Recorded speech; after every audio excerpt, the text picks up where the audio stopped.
2026 Mazda CX-70 hibrid AMP juda kutilgan suv bo'lib, u gibrid texnologiya va barcha gildirak boshqaruv bilan birgalikda ajoyib haydash tajribasini ta'minlaydi.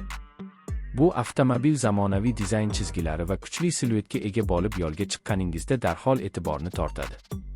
Uning tashqi ko'rinishi nafis chiziqlar va yengil aerodinamika orqali samaradorlikni oshiradi va bu avtomobilni shaharda ham ochiq yo'llarda ham qulay boshqaradi.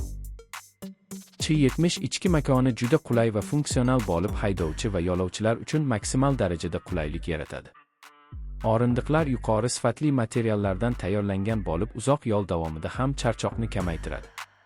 Salonda joy mavjudligi ham juda yaxshi bo'lib, bu oilaviy safarlar uchun juda muhim ahamiyatga ega. Mazda CX-70 hibrid AMP multimedia tizimi intuitiv sensorli ekran orqali boshqariladi va Bluetooth, Apple CarPlay, Android Auto kabi funksiyalarni qo'llab-quvvatlaydi.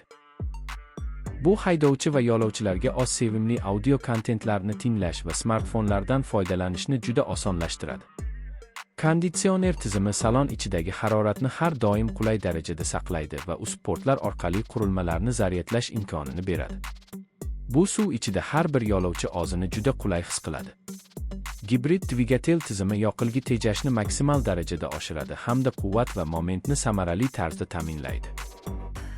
Buning natijasida shahar tirbandliklarida ham ochiq yo'llarda ham barqaror va silliq harakatlanishni ta'minlaydi.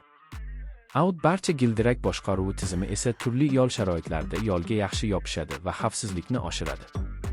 Suspenziya tizimi yo'l notekisliklarini yutib yo'l bo'ylab mukammal farovonlikni ta'minlaydi. Xavfsizlik jihatidan CX-70 hibrid AMP ko'plab ilg'or tizimlar bilan jihozlangan bo'lib, ABS barqarorlik nazorati tizimi, old va yon havo yostiqlari kabi elementlar yo'l harakatida ishonchli boshqaruvni ta'minlaydi. Orqa kamera va parkovka sensorlari tor joylarda to'xtashni juda osonlashtiradi va xavfsizlikni yanada oshiradi.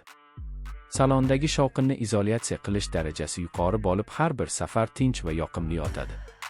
Mazda CX-70 hibrid AMP'ning bagaj bo'limi yetarlicha katta bo'lib, kundalik xaridlar yoki sayohat uskunalarini bemalol sig'dira oladi. Orqa o'rindiqlarni buklash orqali yuk joyini kengaytirish mumkin. Videoni tomosha qilar ekansiz, barcha afzalliklarni diqqat bilan o'rganing va o'zingiz uchun to'g'ri qaror qabul qiling. Agar siz hali obuna bo'lmagan bo'lsangiz, Tarmax kanaliga obuna bo'lishni unutmang, chunki bu yerda sizni eng so'nggi avtomobil sharhlari va tahlillar kutmoqda.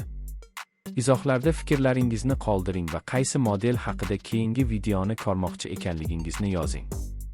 2026 Mazda CX-70 hibrid AMP sizning hayotingizni sarguzasht va qulaylik bilan boyitadi va har bir yo'l safaringiz unutilmas bo'ladi.